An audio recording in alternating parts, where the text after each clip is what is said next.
جب میرا شوہر مر گیا تو میرے 9 بچے تھے. ان کو پالنے کے لیے میں نے بہت محنت مشقت کی، لیکن میں اپنے بچوں کا پیٹ نہیں پال سکی. اور میں ابھی جوان تھی. گاؤں کا بڑا چودھری کہتا تمہارے بچوں کا میں سہارا بن جاؤں گا، لیکن روزانہ رات کو تمہیں میرے پاس آنا پڑے گا. میں نے کچھ دن چودھری کی بات مان لی، اور جب میں اس کی حویلی میں گئی تو ایک ایسے راز کا انکشاف ہوا کہ میرے پیروں تلے سے زمین نکل گئی. میرے شوہر کو 2 ہی شوق تھے، ایک بچے پیدا کرنے کا اور دوسرا اچھا کھانا کھانے کا. شادی کے بعد سالوں میں ہمارے ہاں 7 بچے پیدا ہوئے. 2 دفعہ میں 5 اور ایک ساتھ 2 بچوں کی ماں بنی. میری عمر کم تھی جب میری شادی ہوئی. میرے شوہر نے گھر میں کبھی کسی چیز کی کمی نہیں ہونے دی. اس بات پر حیران بھی ہوتی تھی کہ اتنے پیسے کہاں سے لاتا تھا. کسی کی زمین پر کام کرتا تھا. ہماری اپنی زمین بھی نہیں تھی. اللہ نے مجھے 2 اولادیں اور دے دی. جب میری 9ویں اولاد میری کوکھ میں ہی تھی کہ میرا شوہر اس دنیا سے چلا گیا. اس کی موت کیسے ہوئی کوئی نہیں جانتا، بس وہ مردہ حالت میں ملا. لیکن اسے کسی نے جان سے نہیں مارا تھا. پولیس کا اندازہ یہ تھا کہ شاید اسے ہارٹ اٹیک ہوا ہے. ہم لوگ گاؤں میں ہی رہتے تھے اور گاؤں میں کسی کو اس بات کی اتنی سمجھ نہیں تھی. میرا شوہر اس دنیا سے چلا گیا. میں بہت اداس تھی، لیکن 9 بچوں کے ساتھ میرا گزارا بہت مشکل ہو گیا کیونکہ اور ساتھ دینے والا کوئی بھی نہیں تھا. پھر ایک دن گاؤں کے چودھری نے مجھے بری حالت میں دیکھ لیا. بچوں کے لیے کھانے کو بھی نہیں ہے. میں سڑکوں پر پھر رہی تھی. اس نے کہا کہ میں تمہارے بچوں کا سہارا بن جاؤں گا، پر تمہیں روز رات کو میرے گھر آنا ہوگا. یہ بات میرے لیے بہت مشکل تھی، لیکن اپنے 2 بچوں کو مرتا ہوا نہیں دیکھ سکتی تھی. بچوں کے لیے مان گئی، لیکن جب میں حویلی میں گئی تو وہاں پر ایک ایسے راز سے پردہ اٹھا کہ میں حیران رہ گئی، کیونکہ یہ بات بہت ہی زیادہ عجیب تھی کہ دراصل وہ چودھری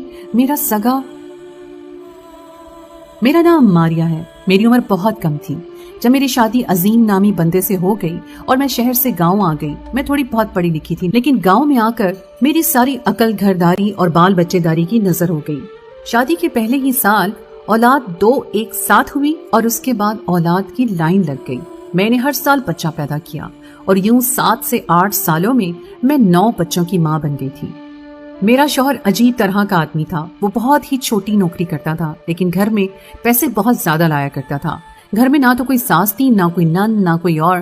گھر بھی میرے شوہر کا اپنا تھا، لیکن میں اکیلی اتنے سارے بچوں کو پال کے بہت زیادہ تھک جاتی تھی اور بہت پریشان رہتی تھی. کبھی کبھی بری طرح رونے لگتی اور اپنے شوہر سے کہتی کہ مجھ سے یہ سب نہیں ہوگا. لیکن میرا شوہر ایک بہت ہی خاص قسم کا شربت بنایا کرتا تھا.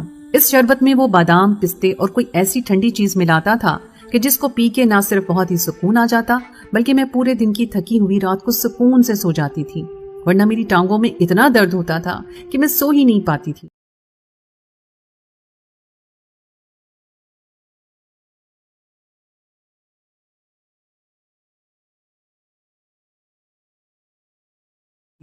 کیونکہ پورا دن بچوں کو اٹھا کر کام کرتی تھی. بچوں کی پیدائش میں زیادہ وقفہ نہیں تھا، اس لیے بہت تنگ کرتے تھے.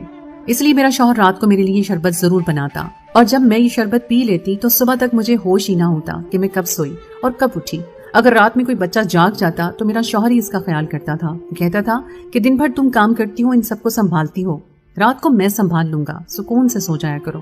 اور میرے شوہر کی اور عجیب بات بھی تھی کہ وہ گھر میں بہت کم رہتا، اور جب بھی گھر آتا رات کے لیے مجھے بے ہوش کر دیتا تھا.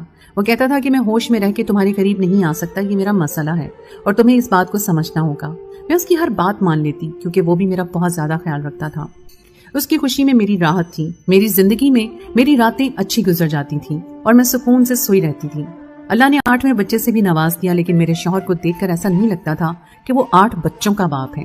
وہ بھی لڑکا ہی لگتا تھا، جبکہ خوبصورت تو میں بھی بہت تھی اور دیکھنے میں بری نہیں لگتی تھی، لیکن جانتی تھی کہ دراصل اندر سے بہت کمزور ہوتی جا رہی تھی. بچے پیدا کرنا کوئی آسان کام نہیں تھا. میرا شوہر گھر میں بہت اچھی اچھی چیزیں لے کر آتا تھا. وہ مجھے کھلاتا پلاتا بھی بہت اچھا تھا اور ساری رات بچوں کو سنبھال کے میری نیند بھی پوری کرواتا تھا. یہ دونوں باتیں اس میں بہت زیادہ اچھی تھیں، لیکن اس کی تنخواہ اتنی اچھی نہیں تھی. اس کے پاس تو اپنی زمین بھی نہیں تھی، کسی اور کی زمین کی دیکھ بھال کرتا تھا. پھر اتنے پیسے نہ جانے کہاں سے لاتا. فرمائش کرتی تو فوراً پوری کرتا. بچوں کے لیے بہت اچھا باپ تھا. ایسا نہیں تھا کہ ایک بچے کے کپڑے دوسرے کو پہنا دیے. جب بچہ پیدا ہوتا اس کے لیے سارا کچھ نیا بناتے تھے. گاؤں والے مجھ پر بہت رشک کرتے تھے اور کہتے تھے کہ تمہارے شوہر نے تمہیں بہت اچھے حالات میں رکھا ہوا ہے. میں پہلے ہی شادی نہیں کرنا چاہتی تھی، لیکن ابھی مجھے واقعی لگتا کہ میں خوش قسمت ہوں. لیکن میری خوشیوں کو آگ لگ گئی جب ایک دن مجھے خبر ملی کہ میرا شوہر ایک بے ہوشی کی حالت میں ملا ہے اور اسے ڈاکٹر کے پاس لے گئے ہیں. لیکن پھر دوسری خبر نے تو جان ہی نکال دی کہ ڈاکٹر کی طرف لے کر جا رہے تھے، پر راستے میں ہی میرے شوہر نے دم توڑ دیا.